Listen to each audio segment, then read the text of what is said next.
My daughter-in-law inherited $55 million after my son passed away. The first thing she did was throw me out of the house he and I built together. She told me to go die in a dumpster. I simply picked up my coat, walked away, and made a single phone call.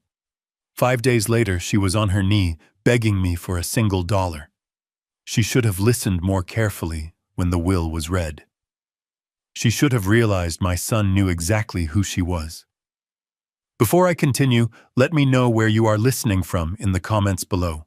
And please like this video and subscribe to the channel if you believe that wisdom and patience are the most powerful weapons. The day after we buried my son David, the silence in his house was the loudest thing I had ever heard. It wasn't a peaceful silence of mourning. It was a cold, hard, brittle silence, the kind that threatens to shatter with a single wrong move. I sat in the large leather armchair in the living room, the one David and I had picked out together years ago, and stared at the empty space beside me. Every corner of the house screamed his absence. He was in the way the sunlight hit the floorboards we'd laid, in the scent of old books from the library we'd built, in the quiet hum of the servers in the basement that ran the company he'd created from nothing. I heard a click-clack of heels on the hardwood floors upstairs, a sound that felt like a violation of the grief that should have filled the space. My daughter-in-law Chloe descended the grand staircase. She wasn't wearing black. She was dressed in a sharp, cream-colored business suit that looked like it had been tailored that very morning. Her makeup was perfect, a mask of cool composure. She glided past me, her expensive perfume trailing behind her, and didn't even glance in my direction. She pulled out her phone and began a conversation in a voice that was crisp and devoid of any emotion. "No, the timeline has to be accelerated," she said, walking toward the kitchen. "We need to liquidate the secondary assets by the end of the quarter. It's about maximizing liquidity. The past is the past." I felt like a piece of old furniture, a relic she had yet to decide whether to keep or discard. The silence returned, now heavier, colder. I knew then that the storm was not over. It was just beginning. The next day, we sat in the polished mahogany conference room of David's lawyer, Mr. Davies. The air was thick with the scent of leather and old paper.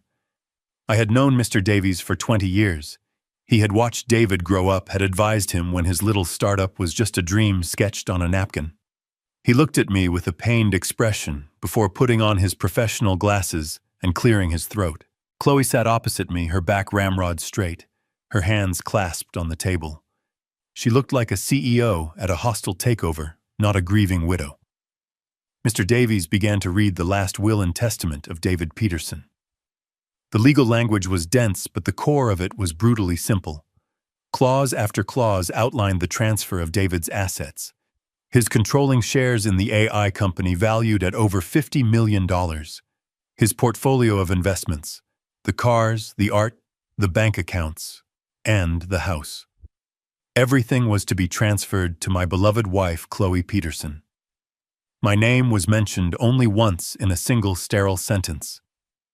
To my father, Robert Peterson, I leave my deepest gratitude for being a wonderful father and my first and greatest teacher. I felt the air leave my lungs. It wasn't about the money. I had never cared about the money. It was the feeling of being utterly erased. I looked at Chloe. She wasn't looking at me.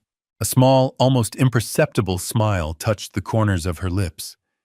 It was a smile of pure, unadulterated victory. In her eyes, I was no longer a grieving father. I was a footnote in the story of her new wealth. As the lawyer's voice droned on, a memory flashed in my mind, so clear it felt like yesterday. I was sitting with David at a greasy diner 20 years ago. He was showing me his business plan, his eyes burning with passion and fear. I had just sold my modest home, the one I had shared with his mother, and pushed a check for my entire life's savings across the table to him. "It's a huge risk, Dad," he had, said, his voice trembling slightly. I had pushed the check back into his hand. "It's not a risk, son," I told him. "It's an investment in you." Now, sitting in that cold office, I watched the woman who held that entire investment in her manicured hands, and I saw no trace of my son in her triumphant gaze. The moment we returned to the house, the mask of civility thin as it was dropped completely. Chloe walked through the rooms not as a resident, but as an inspector. Her eyes scanned everything with a cold, appraising look.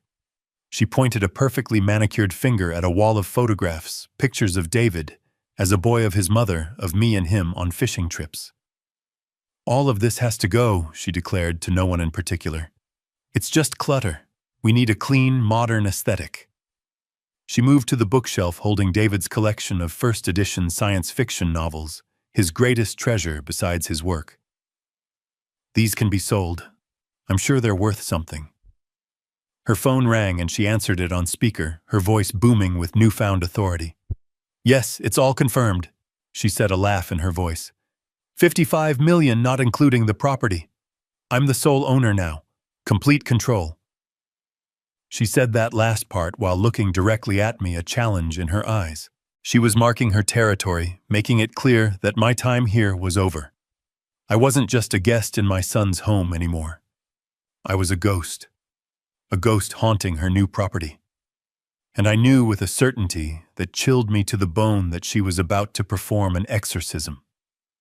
For 2 days, I sought refuge in the one place in the house I still felt my son's presence. The library. It was more than a room. It was a cathedral of our shared history. David and I had built the floor-to-ceiling oak shelves ourselves, our laughter echoing in the empty space as we worked. Every book on those shelves told a story. Not just the one printed on its pages, but the story of how it came to be there. A rare copy of Asimov I had found for his 20th birthday. A signed edition of a new author he had discovered and loved. His college textbooks with his notes scribbled in the margins. I spent hours there, running my fingers along the spines, straightening a crooked volume, feeling the quiet hum of his intellect, his curiosity, his soul. It was the only room Chloe hadn't yet touched with her cold, appraising gaze. I was carefully dusting a row of his favorite hardcovers when the heavy oak door was thrust open, slamming against the doorstop, with a violent crack that shattered the peace. Chloe stood in the doorway flanked by 2 men who seemed too large for the frame. They were dressed in workout gear with thick arms and impassive faces. They looked like demolition workers, not guests. Chloe, however, was dressed in expensive athletic wear, her hair in a tight ponytail. She looked at the room, not with appreciation, but with the dismissive eye of a developer looking at an old building before tearing it down. All right, this is the space, she announced to the men, completely ignoring me. As you can see, it's just dead weight. All this dark wood and old paper. It's depressing. She turned her gaze on me for the first time, and there was no warmth in it, only impatience. Robert, she said, her voice sharp and clipped. I need you to get all of this junk out of here by tomorrow. The elliptical and the weight machine are being delivered on Friday. I placed the book I was holding carefully back on the shelf, and my hands steady despite the tremor I felt in my chest. I turned to face her, keeping my voice level calm. Chloe, I said softly, this isn't junk. This was David's collection, his sanctuary. This room is the heart of the house. It's where his memory lives. I looked past her to the 2 men who shifted uncomfortably, avoiding my eyes. I was appealing to a humanity I wasn't sure she possessed. You can have any other room. Please, just not this one. I wasn't pleading for myself. I was pleading for my son, for the preservation of the small part of him that still felt tangible, that still breathed in the scent of paper and ink. For a moment, she just stared at me, a flicker of disbelief in her eyes that I would dare to question her. Then a short, ugly laugh escaped her lips. Memory, what good is memory? You can't liquidate memories, Robert. Her face, once a mask of cool indifference, began to twist into something genuinely ugly. The civility was gone. The pretense was over. This was the real Chloe, the one my son must have seen, the one he must have tried to protect me from. Her voice rose with each word growing louder, harsher, echoing off the silent watching books. I am so tired of you moping around this house like a ghost, touching everything, reminding me of a past. I want to forget. She took a step forward, her finger jabbing the air in my direction. This is my house now. My life, and you are not part of it. Then came the words. The words that would burn themselves into my mind forever. The words that would become the fuel for everything that came next. You are not welcome here anymore, she screamed, her face red with fury. Get out of my house, go die in a dumpster for all I care. She turned to the two silent giants beside her, her voice dropping to a low, vicious command. Get him out. Before I could react, they moved. One took my left arm, the other my right. Their grips were like iron. There was no malice in their actions, just a detached efficiency, as if they were removing a piece of unwanted furniture. I didn't struggle.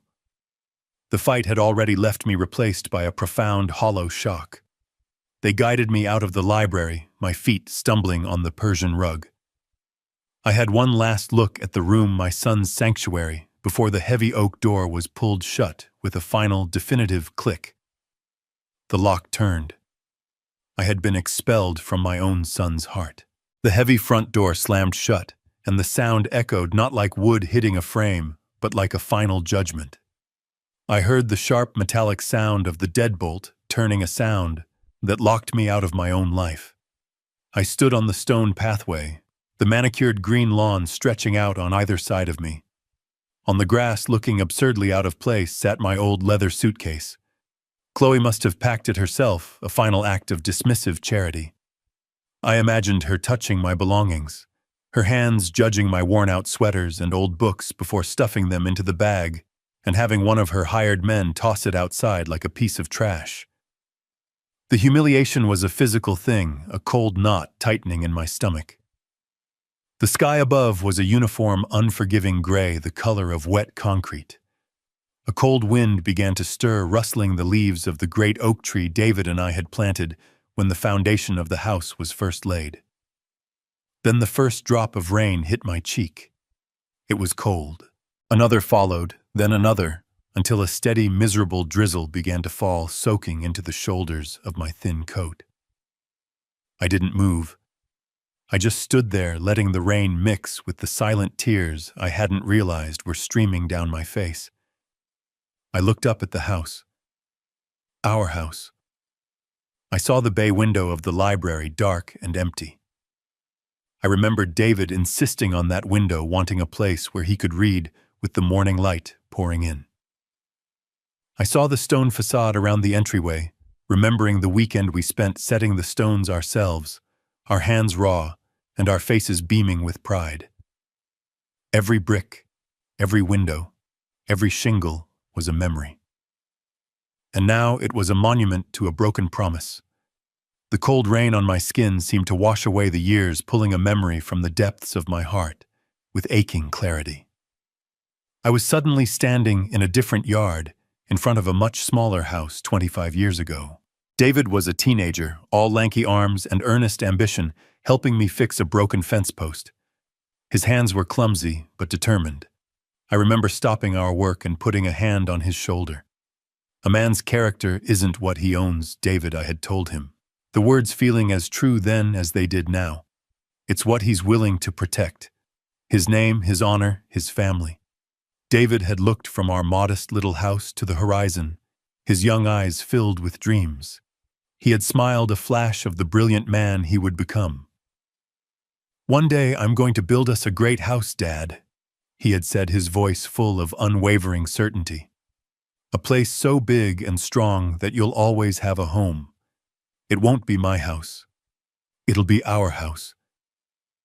The memory faded, leaving behind an ache more profound than any physical blow. That promise. That beautiful, heartfelt promise from a son to his father. That was what Chloe had truly thrown out onto the lawn. That was what she had slammed the door on. The $55 million were just numbers on a page. The house was just wood and stone. But that promise was the sacred foundation of my life. And she had desecrated it. Standing there in the soaking rain, I felt the grief and shock finally recede, replaced by something else. Something hard and cold and clear. The pain was transforming, crystallizing into a single sharp point of purpose. I straightened my back, pulling my shoulders from their defeated slump. I gave the house one last, long look. It was not a look of sorrow anymore. It was a look of assessment, a look of resolve. I walked across the wet grass, my shoes sinking slightly into the soft earth. I grasped the handle of my suitcase. It felt solid in my hand. And without looking back, I began the long walk down the driveway toward the street, each step a silent vow. The game was not over. She had just made her move. Now it was my turn. I must have looked a sight standing on the curb in the rain, a man in his 70s with a single suitcase and a life suddenly erased. A yellow taxi slowed as it passed its headlights, cutting through the dreary afternoon. I raised my hand, and it pulled over. The driver, a young man with kind eyes, didn't ask any questions as he put my bag in the trunk. "Where to, sir?" he asked. I didn't want to go to a friend's house. I couldn't bear their pity, not yet. I needed anonymity, a place where I could think. "The Starlight Motel," I said, naming a place I remembered from years ago far out on the highway. A place people went when they didn't want to be found. The drive was a blur of smeared city lights and the rhythmic thump of the windshield wipers. Each beat seemed to say, "What now, what now, what now?" We left the manicured suburbs behind the grand houses, giving way to strip malls and industrial parks. The Starlight Motel was exactly as I hadn't remembered it. The sign was missing a T, so it read, Starlight Motel, its neon lights buzzing and flickering in the rain.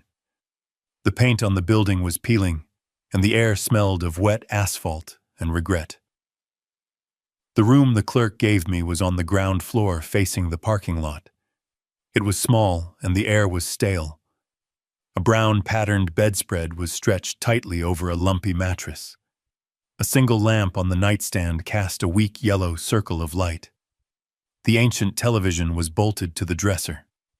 It was the complete opposite of the life I had just been thrown out of. The spacious rooms, the scent of fresh flowers, the priceless art, all of it felt like a dream. This small, sad room was my new reality. I placed my suitcase on the worn luggage rack and sat on the edge of the bed. The springs groaned in protest. The only sounds were the hum of the mini-fridge and the distant hiss of tires on the wet highway. For the first time in days, I was truly alone, surrounded by a silence that was entirely my own. But it wasn't the silence of defeat. It was the silence of a chessboard after a devastating move has been made. It was the silence of contemplation. I thought of Chloe's rage, her greed so transparent, it was almost childlike. I thought of the will so clean, so simple, so unlike my son. David was meticulous. He was a genius who saw every angle, who planned for every contingency in his business. Could he have been so blind in his personal life? Could he have left his own father, the man who had funded his dream, so utterly unprotected? It didn't make sense. The numbers didn't add up. And as a man of history, I knew that when a story doesn't make sense, it's usually because you're not reading the whole text. A new thought began to form, not a hope but a hypothesis, a possibility. What if David wasn't blind? What if he was strategic? The thought was a single small flame in the vast darkness of my despair. It was enough. I reached into my coat pocket, my fingers closing around the cool, hard shape of my phone. I pulled it out, the bright screen illuminating my face in the dim room. My thumb scrolled past the names of friends I couldn't yet face, past the numbers of services I didn't yet need. I stopped on one name, a name that now represented the only bridge between the world I had lost and any possible future. Mr. Davies. My finger hovered over the screen for a single heartbeat, a silent question hanging in the air. Surrender or fight back, then, with a steady hand, I pressed the call button. The conflict was no longer about what had been done to me. It was about what I was going to do next. The phone rang once, twice, a shrill sound in the quiet motel room. Each ring felt like a lifetime.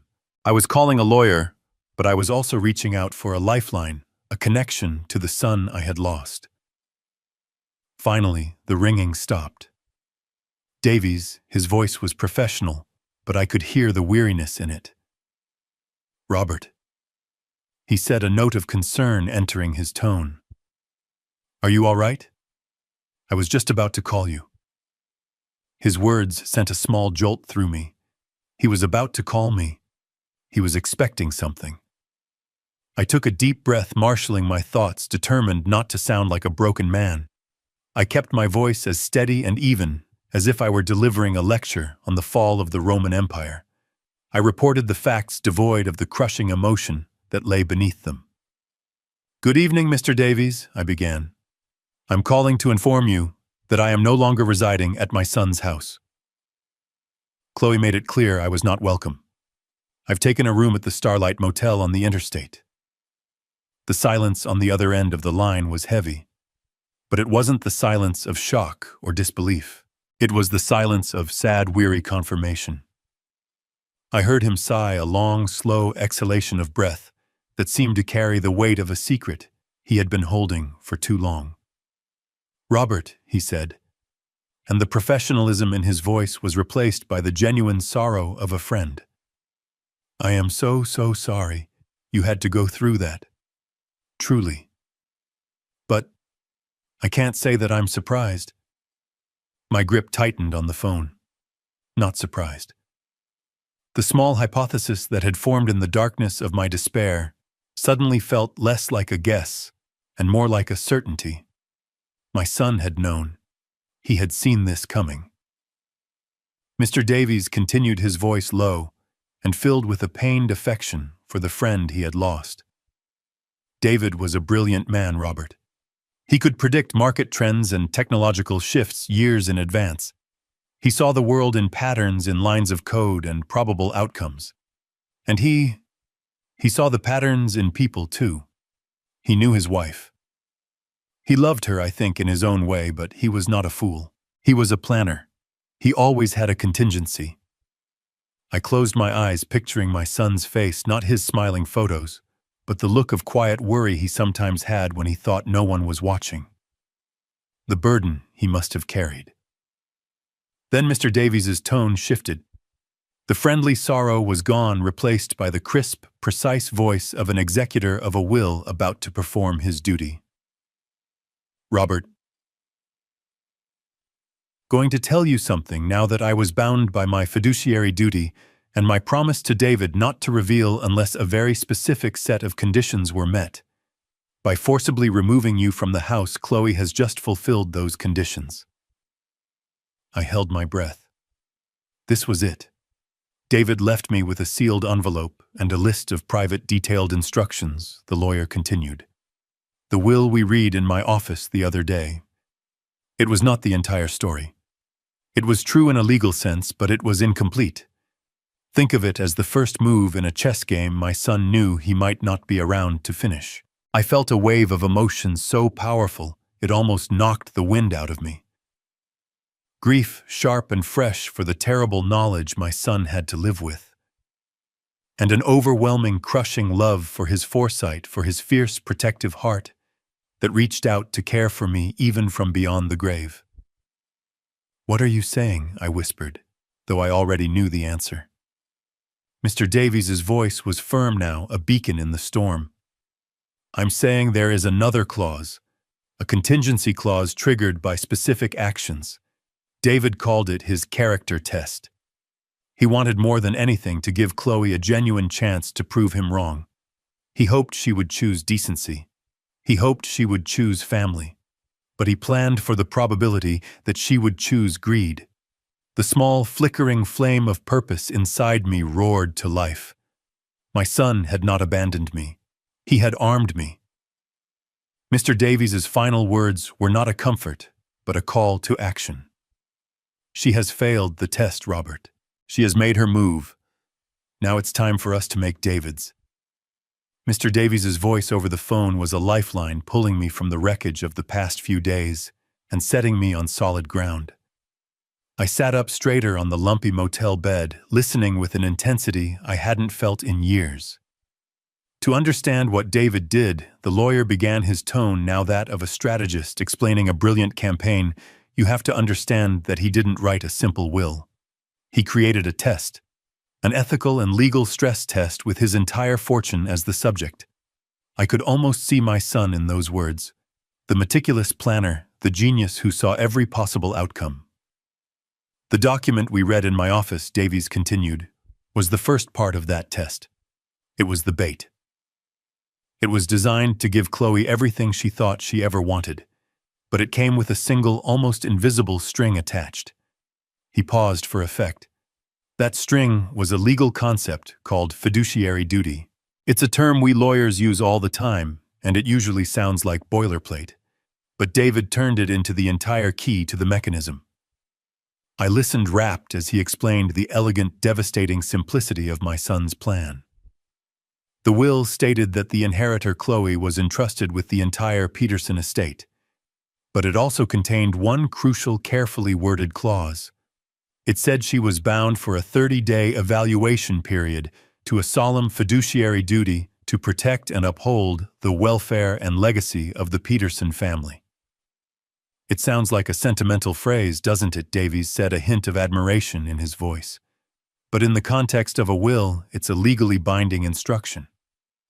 Family legacy doesn't just mean the money. It means the people, the history, the honor.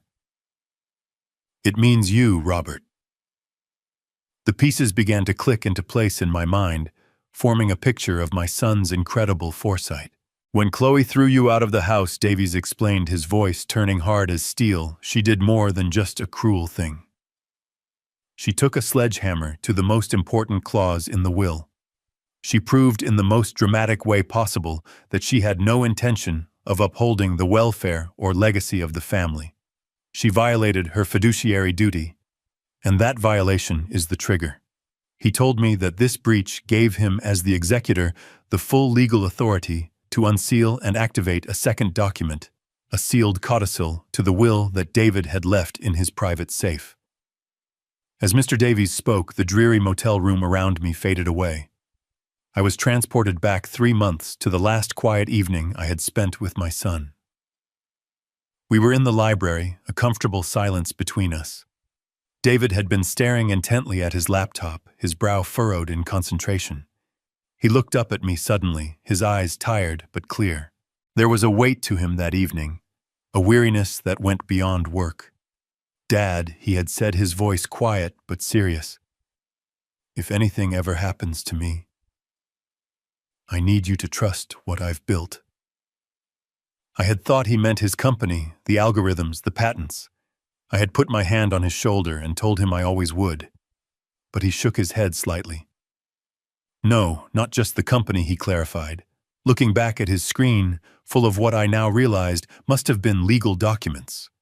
"I mean the system I built to protect you." I hadn't understood then.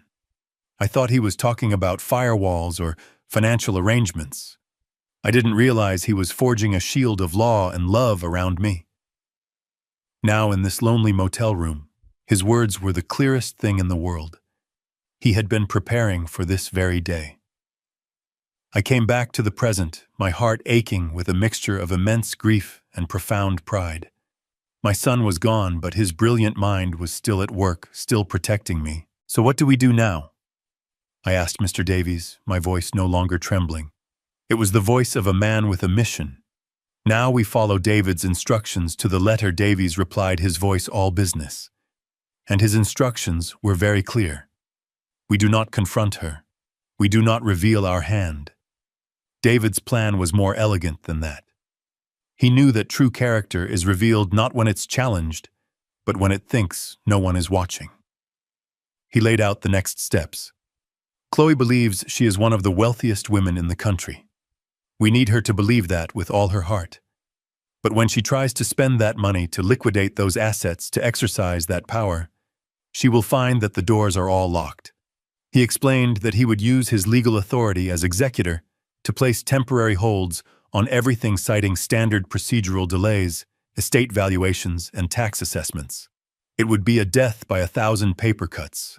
She would be a queen with an empty treasury. She will grow frustrated, then angry, then desperate, Davies said. David knew she had no patience. He designed the trap to prey on her own worst instincts. He gave her all the rope she could ever want, Robert. Now we just have to wait for her to tie her own noose. Trust the system. Trust your son. I hung up the phone, the silence of the motel room no longer feeling empty, but charged with purpose. The game had been set by my son long ago. It was time for me to play my part. The plan Mr. Davies laid out over the phone was both simple and breathtakingly complex. It was a legal labyrinth designed by my son, and Mr. Davies was handing me the map. His instructions for his part were precise. He would begin the process of legally freezing the estate's major assets. He would use the perfect, impenetrable shield of bureaucracy. There would be notices of probate filings for asset valuation requests for federal and state tax clearances. Each step was a standard legally required procedure, but when done with deliberate slowness, they would form an invisible wall around the $55 million. Chloe would be able to see the fortune, but she would be utterly unable to touch it. It would be like a starving person staring at a banquet through a pane of unbreakable glass. My instructions were much simpler and much harder.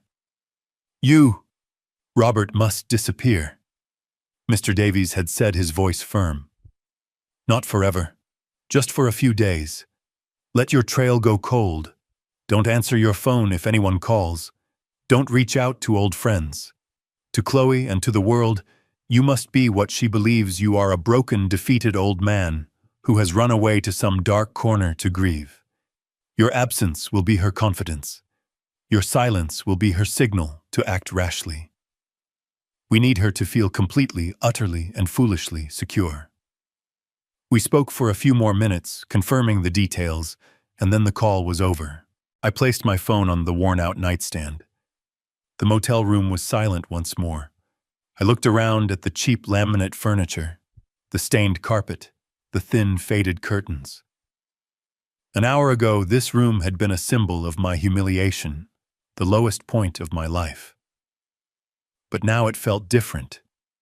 It felt like a bunker, a command center. The anonymity I had sought out of shame had become a strategic advantage. This wasn't a place of defeat. It was a staging ground. A younger, angrier version of myself might have called this feeling a thirst for revenge. I might have savored the thought of Chloe's future suffering. But sitting there in the quiet solitude, feeling the immense weight of my son's trust reaching out to me from the past, I knew this was something else entirely. It wasn't about inflicting pain. It was about revealing a painful truth. It was not vengeance. It was the slow, methodical execution of justice. My son's justice. I was not an avenger. I was an executor tasked with carrying out the final, most important wish of my child, to protect his legacy from the one person he knew would try to destroy it. The plan was a masterpiece of legal and psychological engineering, but it was built upon a single critical assumption: Chloe's boundless arrogance. A sliver of doubt entered my mind. Could anyone truly be so blinded by greed, so utterly lacking in caution? The plan required her to not just walk into the trap, but to sprint into it, laughing all the way. She would have to ignore all the red flags, all the procedural delays, and believe only what she wanted to believe. It seemed like a flaw in an otherwise perfect design. I worried she might sense something was wrong, that she might hire a competent lawyer of her own who would advise patience. And then I had to question myself. Did I have the strength to see this through? My role was to remain silent, to watch from the shadows as she for a time celebrated on the grave of my son's memory. I would have to endure the thought of her parties, of her tearing down his library, of her erasing his presence from the home we built. It would require a level of self-control I wasn't sure I possessed. The instinct to fight, to scream, to confront her was a powerful one. I looked at the dark screen of my phone, at my own tired reflection staring back. I saw the face of a grieving father.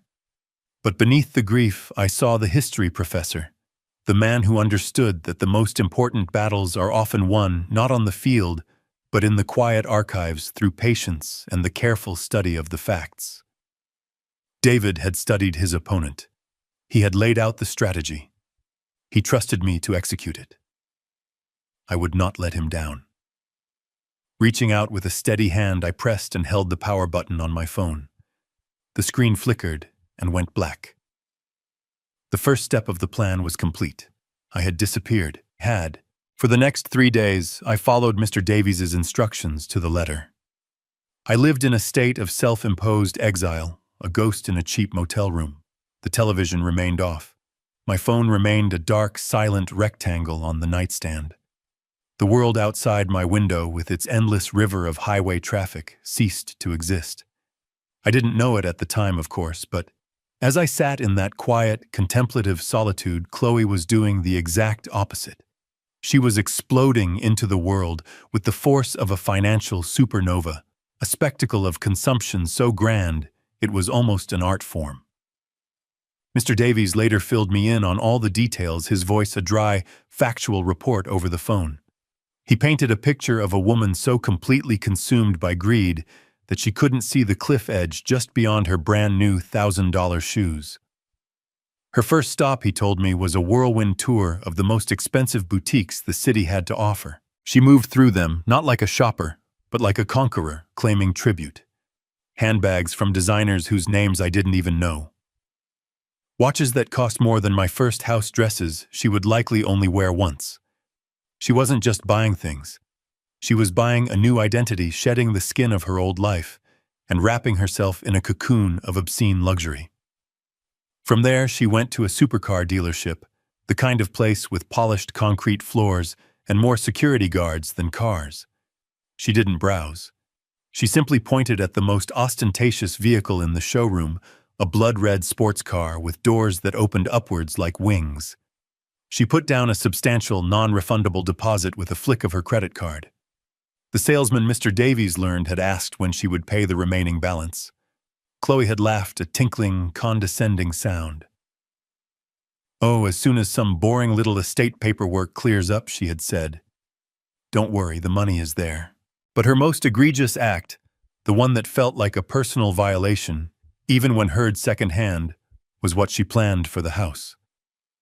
She hired a famous interior designer, a man known for his cold, brutally minimalist style that was the antithesis of the warm, comfortable home David and I had created. He and Chloe had walked through the house, and Chloe had issued decrees like a petty tyrant. The warm oak floors were to be ripped out and replaced with white marble. The comfortable, custom-built furniture was to be sold. But she saved her greatest venom for the library. Mr. Davies's private investigator had recorded her conversation with the designer. "This room," Chloe had said, her voice dripping with disdain, "is a morgue.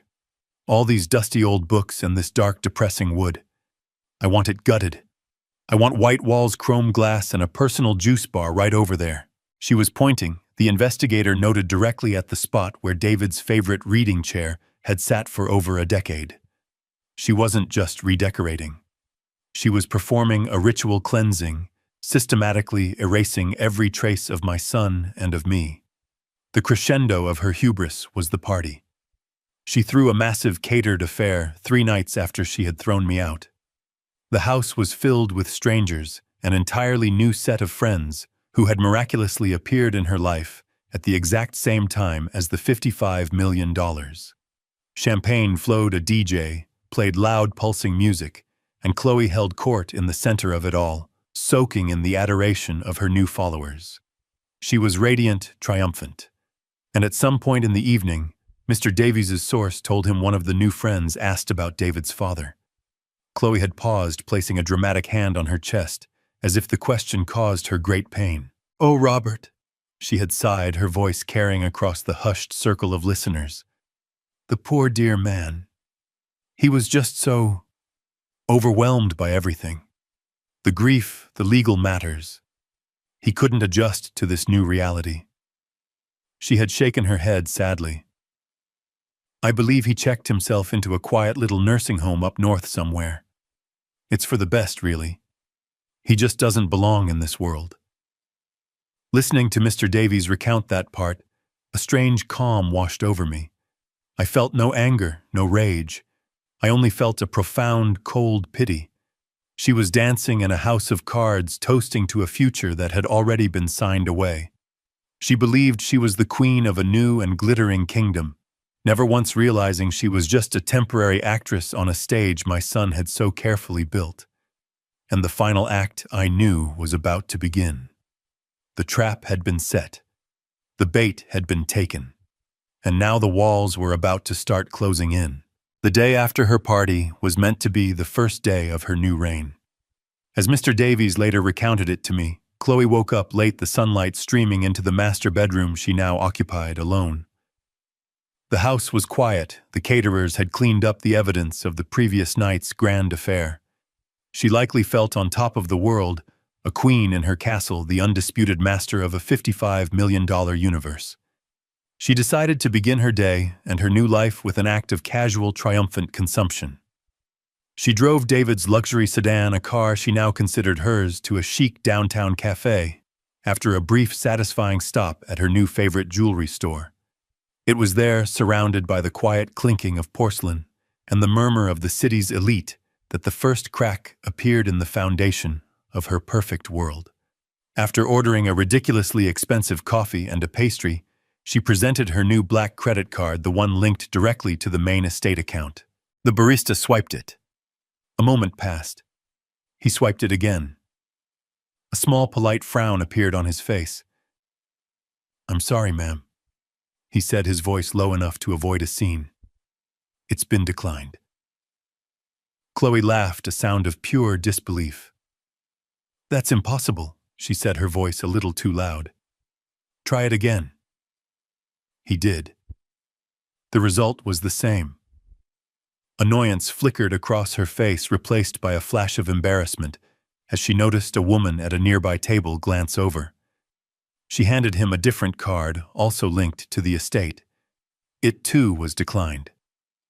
Flustered, she paid with the last of the cash in her designer handbag and retreated to her car, her face a mask of cold fury. She immediately called the private banking line. The representative who answered was impeccably polite, which only seemed to fuel her anger.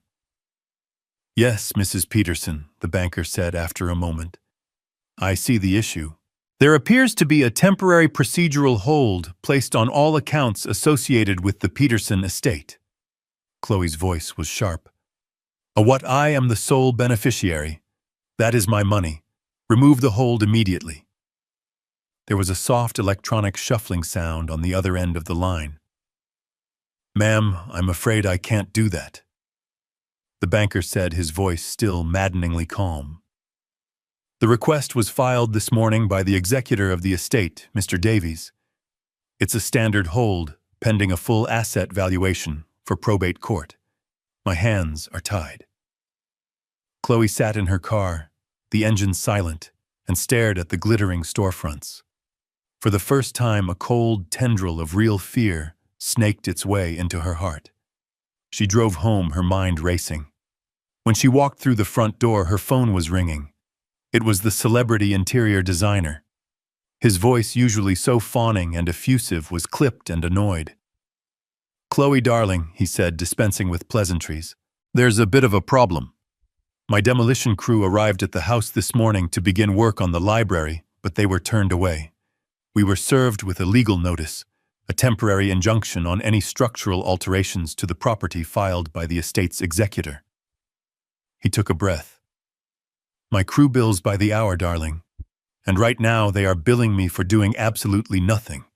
"What is going on?" Chloe sank onto a pristine white sofa, the phone feeling cold against her ear. She was surrounded by the walls she wanted to tear down, but an invisible, more powerful wall had just been erected around her. Before she could even formulate a reply to the designer, another call came through. It was the car salesman from the Maserati dealership, and the cheerful deference was gone from his voice. It was now the voice of a man who wanted his money. "Mrs. Peterson," he said, his tone all business. I'm calling about the final payment for the Gran Turismo. As we discussed, your deposit holds the vehicle for a 72-hour window. We're now at hour 75. We need that wire transfer today, otherwise I'll be forced to release the vehicle to another interested party. And as per the contract you signed, the deposit is non-refundable. The sports car, the ultimate symbol of her new status, was about to vanish. Every pillar of her new life was crumbling one by one in the space of a single morning. That was when the panic truly set in. Her confident rage dissolved into a frantic, cornered fear. She had only one move left. She dialed the number for Mr. Davies's office, her thumb jabbing at the screen. The moment he answered, the dam of her composure broke, and a torrent of furious, terrified words poured out. "What have you done?" she screamed into the phone. "Why is my money frozen? Why can't I touch anything? This is my house. You work for me. I am the estate. You can't do this to me. I will sue you. I will ruin you." On the other end of the line, as Mr. Davies later described it to me, he simply held the phone a few inches from his ear and waited for the storm to pass. When she finally paused to take a breath, he spoke, his voice the calm, unshakable center of her hurricane. "Mrs. Peterson, understand your frustration. However, as I am sure you can appreciate, the final settlement of an estate of this size is a highly complex process." "Standard procedure," she shrieked. "There is nothing standard about this. I assure you." "Mrs. Peterson." He continued, his tone maddeningly professional. "Every action I have taken is a perfectly standard and legally required step to protect the assets of the estate during the probate period. I am simply following the letter of the law." She screamed again, a raw, frustrated sound of a spoiled child being denied what they want. She was beating her fists against an invisible wall, a wall built of procedure, of legality, of my son's brilliant, patient design. After a final incoherent threat, she slammed the phone down. She was trapped. Trapped not by bars or locks, but by the very system she thought had given her everything. She was a queen in a gilded cage, and my son, through the calm, steady hand of Mr. Davies, had just quietly and irrevocably turned the key. 5 days. According to the updates I received from Mr. Davies over the motel's crackling landline, that's how long it took for Chloe's new world to rust. The invisible walls he had erected had done their job perfectly. Her life, which had seemed so boundless and glittering just days before, had become a gilded cage. The unpaid invoices from the party caterers and the DJ were now arriving with angry red notices demanding immediate payment. The interior designer had sent a scathing email and a bill for his wasted time. The car dealership had called one last time to inform her that her deposit was forfeited and the red sports car had been sold to someone else. Her new wealthy friends, the ones who had toasted her name with her own champagne, suddenly became impossible to reach. Her calls went to voicemail, her texts were left unread. The silence in that vast, empty mansion must have been deafening. She was the queen of a paper kingdom, and a slight breeze had just blown it all away. Her first reaction, Mr. Davies's investigator reported, was a frantic, desperate search for me. The power dynamic had flipped so completely, it was almost poetic. The woman who had ordered me to go die in a dumpster was now scouring the city for the very man she had discarded. Her desperation, I imagine, was fueled by a last flicker of her arrogance.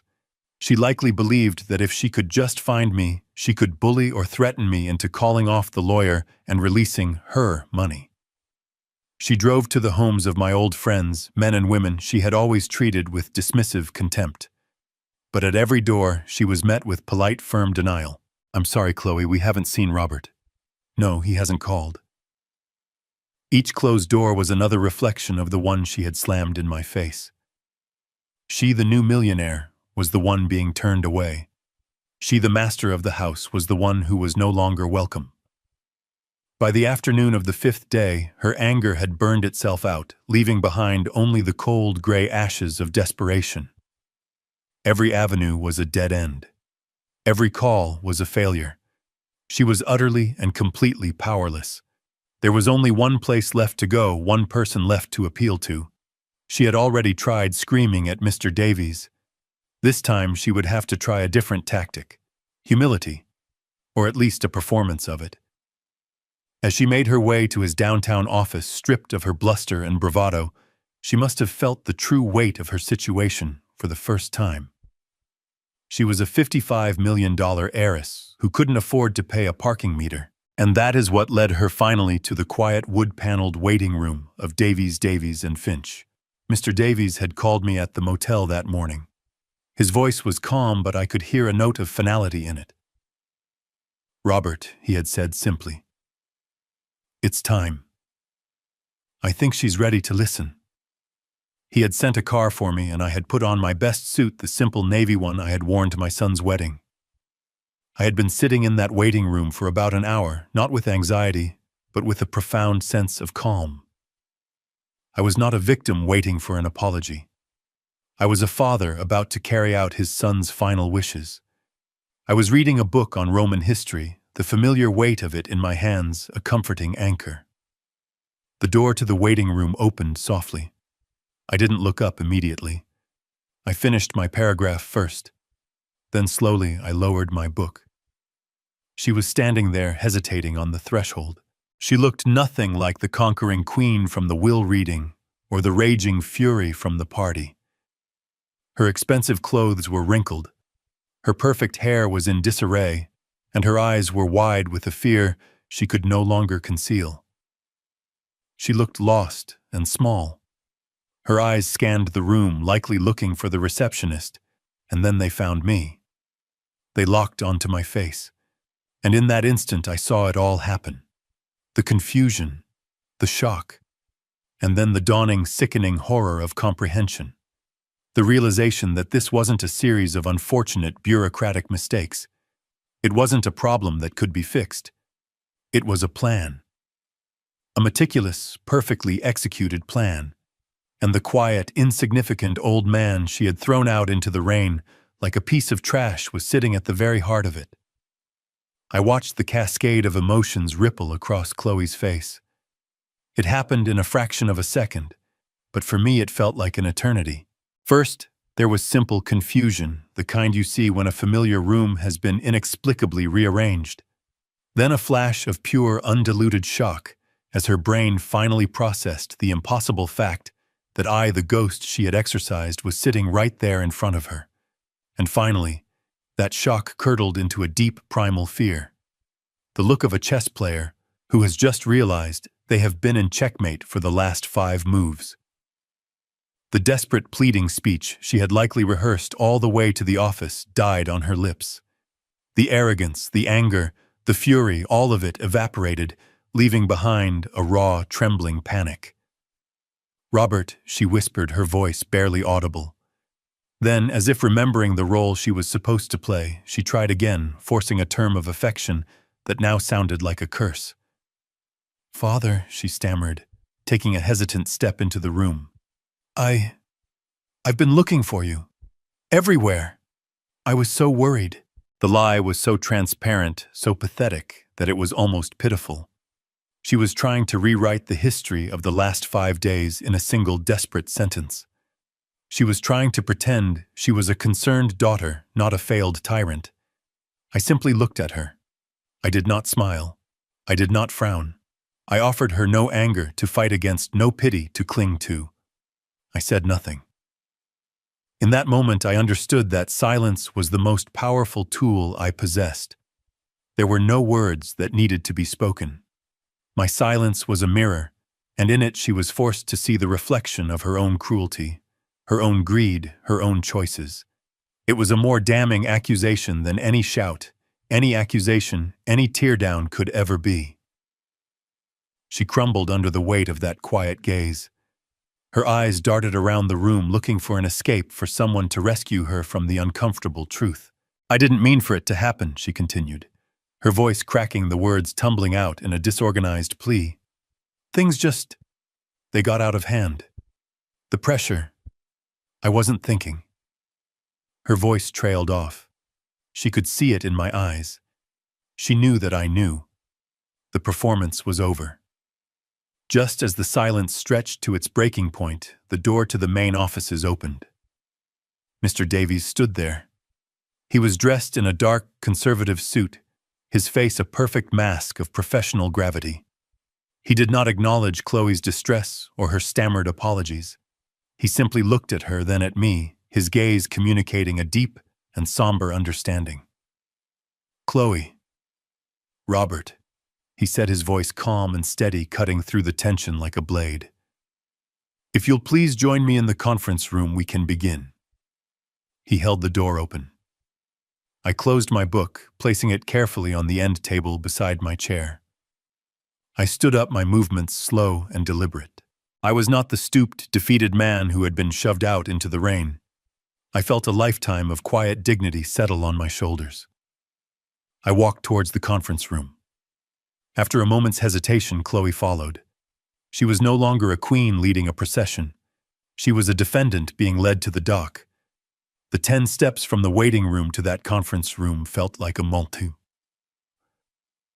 With every step, the last vestiges of her power seemed to fall away. I was no longer the man she had thrown out, and she was no longer the woman who held the world in her hands. We were simply a father and a daughter-in-law about to face the final, unalterable truth of my son's legacy. And I was ready. We sat at the long, polished conference table. Mr. Davies was at the head, a position of calm, quiet authority. I was on his right, and Chloe was on his left, a vast expanse of gleaming mahogany between us. The air in the room was still and heavy like the air before a thunderstorm. Chloe sat rigidly in her chair, her hands clenched in her lap. She was trying to project an image of a wronged woman, a victim of bureaucratic error, but the fear in her eyes betrayed her. She was a cornered animal, and she knew it. Mr. Davies began, his voice devoid of emotion, a simple statement of fact. "Thank you for coming in, Chloe," he said. "You are here today because you have found yourself quite suddenly unable to access the assets of your late husband's estate. The reason for this, I assure you, is not a mistake. It is in fact quite simple." He slid a single document across the table toward her. It was a copy of the will that had been read just over a week ago. "If you recall," he said, his voice even and measured, "this document appointed you as the primary beneficiary and steward of the Peterson estate. But it also, in Section 2, bound you to a specific legally enforceable fiduciary duty." He had a second copy, and he tapped a highlighted paragraph with his pen. "The clause states that the inheritor, for a period of 30 days, assumes a solemn duty to protect and maintain the welfare of the immediate family and the integrity of the Peterson family legacy." He let the words hang in the air for a moment. 30 days, Chloe. A probationary period, you could call it. A time for evaluation to be overseen by me as the executor of the estate. Chloe stared at the paragraph, her eyes scanning the words as if seeing them for the first time. I could see the confusion warring with her rising panic. Mr. Davies continued, his voice relentless in its calm precision. 5 days ago, on the afternoon of September 17th, you committed a profound and irreversible breach of that duty. He slid a second, much thinner folder across the table. It landed softly next to the will. This is a sworn affidavit from your father-in-law, Robert Peterson. It details how you forcibly ejected him, the only other living member of the immediate Peterson family, from the home. It states that you instructed him to, and I am quoting directly from his statement, go die in a dumpster.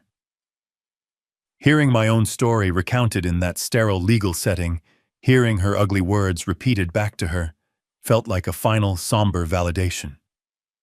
Chloe flinched as if he had struck her. The last of the color drained from her face. She looked from the folder to me and then to Mr. Davies, her mouth opening and closing silently. She had no defense. There was no lie she could tell that would be more powerful than the simple, documented truth. Mr. Davies leaned forward slightly, his gaze unwavering. You see, Chloe, this first will wasn't just a legal document. It was a question. A question my client, your late husband, needed a definitive answer to. And the question was this. Were you a worthy steward of his life's work? Were you a worthy protector of his family? I watched her as the terrible truth began to dawn. She wasn't a player in a financial game. She was the subject of a moral experiment, and she had failed in the most spectacular way imaginable. "Your actions," Mr. Davies said, his voice dropping slightly, becoming more intense, provided the answer to that question with absolute clarity. "Which leads me to a question of my own for you." He paused, letting the silence press down on her. "Did you listen carefully to the entire will, Chloe? Did you pay attention to the words in Section 4, Subclause C? The small print, the part that describes the automatic and immediate activation of Codicil B in the event of a catastrophic breach of fiduciary duty by the primary beneficiary." Her face was a blank mask of uncomprehending horror. She had heard only the $55 million. She had heard only the house. The rest had just been noise. Mr. Davies reached into the leather briefcase that sat beside his chair. I watched him, my heart beating a slow, steady rhythm. He didn't pull out a thick legal binder or a stack of papers. He pulled out a single, elegant, cream-colored envelope. It was sealed with a circle of dark blue wax impressed with the Peterson family signet ring, the one I had given David on the day he graduated from college. The lawyer placed the envelope in the exact center of the polished table. It sat there, a quiet, unassuming object that held the power of an earthquake. Chloe stared at it as if it were a venomous snake. Mr. Davies folded his hands. "This codicil, Chloe, legally voids the document we read last week in its entirety. This," he said, his voice resonating with the final, unassailable truth, "is David's true and final will." Mr. Davies took a small silver letter opener from his desk set and slid it carefully under the blue wax seal. The sound of the paper tearing was a sharp final rip in the silent room. He unfolded the single sheet of paper it contained. I saw my son's familiar, clear handwriting, and my breath caught in my chest. David's true intentions were not buried in pages of legal jargon. They were stated with a clarity that was both loving and ruthless. Mr. Davies placed the paper on the table and began to read, his voice the calm, steady instrument of my son's final command. "This is Codicil B to the last will and testament of David Peterson," he began. "Activated this morning by the authority granted to my executor. It hereby renders all previous versions of this will null and void. The disposition of my estate is as follows." He looked directly at Chloe, whose eyes were wide with a terror so profound it seemed to have stolen her breath. 1. Davies read, "All my assets without exception, including all shares in Peterson AI, all financial portfolios and the residential property at 114 Willow Creek Lane, are to be transferred immediately into a newly formed, irrevocable trust to be known as the Peterson Legacy Trust." He paused, letting the weight of the words sink in. 2. The sole trustee, manager, and administrator of the Peterson Legacy Trust will be my father, Robert Peterson. I felt an immense, humbling weight settle on my shoulders. A duty. A purpose. 3. Davies continued, his voice unwavering. "The primary mission of this trust will be to fund and oversee the David Peterson Tech Scholars Foundation, a charitable entity dedicated to providing technology and engineering education and scholarships to underprivileged children, a cause my son cared about deeply." And then he came to the final provision. He looked at Chloe once more before reading it. 4. To my wife, Chloe Peterson, the trust will provide a monthly stipend of $2,000. He let that number hang in the air, a pathetic fraction of the millions she had tasted. This stipend is contingent upon her maintaining verifiable full-time employment. She will be permitted to reside rent-free in the guest cottage on the property. Any violation of these terms or any decision to cease working will result in the immediate and permanent termination of all financial support. It wasn't a punishment of pure poverty. It was in its own way so much worse for her. My son wasn't leaving her to starve. He was sentencing her to a life of ordinary, honest work, a life of responsibility, the very kind of life she had married him to escape. The color had completely vanished from her face, leaving a pale, waxy mask. She shook her head, a tiny, almost imperceptible motion, as if trying to physically deny the reality of the words she was hearing. The $55 million empire, the sports car, the parties, the power, it had all been a fantasy, a week-long dream, from which she was now having the cruelest awakening.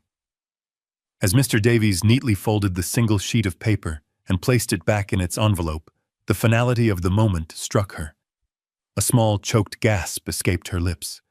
Her eyes rolled back in her head, and with a soft sigh she slumped sideways out of her chair and collapsed onto the thick carpet in a dead faint. The great and powerful queen of the Peterson estate was gone, and in her place was just a woman unconscious on the floor of a lawyer's office with a future she had single-handedly destroyed. My son's will had been done. 6 months passed. 6 months in which the world for me was not just rearranged, but reborn. The silence of the motel room was replaced by the chaotic, wonderful noise of creation. The ghost who had been haunting the hallways of a past life had found a new and vibrant purpose. I was standing at a podium, the scent of fresh paint and new beginnings in the air.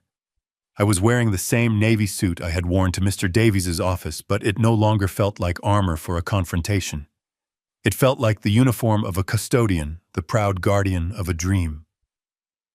I looked out, not at a tense and hostile daughter-in-law, but at a room filled with the bright, hopeful faces of young students, the first graduating class of the David Peterson Tech Scholars Foundation.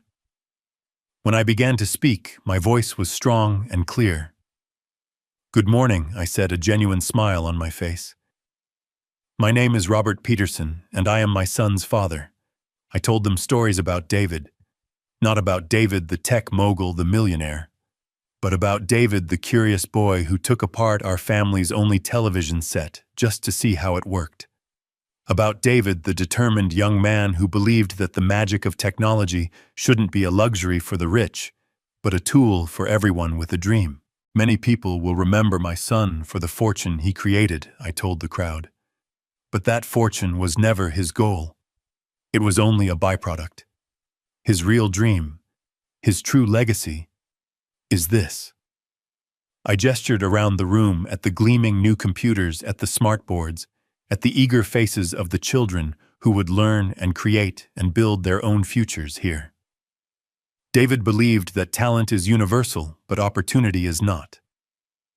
I continued. He wanted to build doors for those who had only ever been shown walls. So today, we are not just opening a building. We are continuing his most important work. We are fulfilling his true will. Not the one written on paper, but the one that was written on his heart. As the room filled with warm, heartfelt applause, my thoughts drifted just for a moment to Chloe. I don't think of her with anger anymore. I rarely think of her at all. But I know where she is. My son's trust in its quiet, methodical way still keeps an eye on her. The image that came to my mind was of a different kind of room, a busy downtown coffee shop during the morning rush. Chloe was behind the counter wearing a simple green apron with her name on a plastic tag. Her hair was pulled back, and her face was bare of the expensive makeup she used to wear.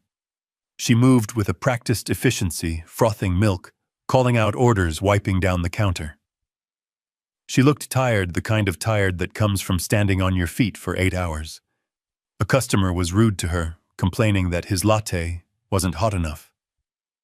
I saw a flicker of the old fire in her eyes, a flash of indignation, but it vanished as quickly as it came, replaced by a weary resignation. "I'm very sorry, sir," she said, her voice flat. "I'll make you a new one." She had been sentenced to a life not of poverty, but of consequence, a life of ordinary, honest work, and in her own quiet way, she was serving her sentence. A young girl no older than 14 tugged on my sleeve, pulling me back to the present. She pointed excitedly at her computer screen, showing me a simple line of code she had written that made a cartoon dog wag its tail. Her eyes shone with pride and discovery. I smiled a real smile that reached my own eyes. My son's will had created 2 new realities. For Chloe, a world of quiet consequence. For me, a world of noisy, chaotic, wonderful purpose. Justice, I've finally learned, isn't always found in a dramatic courtroom showdown. Sometimes it's in the quiet, steady, everyday work of building something better in the very space where something was broken. The library is my office now. My son's favorite room is no longer a silent sanctuary of memory, but the bustling heart of his living legacy. The dark oak shelves are still here, but now they share space with whiteboards covered in plans and ideas. The air, once thick with the scent of old paper, now buzzes with the energy of a brighter future. I often sit at his old desk in the evening, after the small dedicated staff has gone home. On the corner of the desk is a photograph of David taken on a hiking trip years ago. He is grinning, the sun in his eyes, the whole world at his feet. I look at it, and I feel no sorrow, only a quiet, profound pride. Justice, I've come to realize, isn't always a loud and thunderous affair. It doesn't always come with a gavel strike or a shouted verdict. Sometimes justice is the quiet, satisfying click of a well-laid plan falling perfectly into place. My son didn't leave behind a pile of money. He left behind a legacy of passion and the belief that one person's success could be used to build a ladder for others. My purpose, my great honor, is to ensure that legacy breathes and grows every single day. In fulfilling my son's true will, I did more than just reclaim a house. I reclaimed myself. I found a reason to get up each morning that was bigger than my grief. I found my way back to the man my son always knew I was. This story reveals that the most profound justice is often silent and strategic, not loud and vengeful. True strength lies not in immediate emotional reactions, but in patience and foresight. David's ultimate victory wasn't in punishing his wife, but in protecting his true legacy, one of purpose and charity over personal wealth.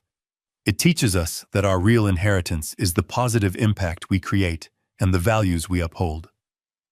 The most powerful response to arrogance is not anger, but the quiet execution of a well-laid plan that reestablishes order and honors what truly matters. Thank you for listening to my story. It has taught me that sometimes the most powerful action isn't a furious shout, but a quiet, carefully calculated move on the chessboard of life. If you agree, and if you have ever had to find strength in wisdom and patience, please like this video and subscribe to the channel for more stories like this one.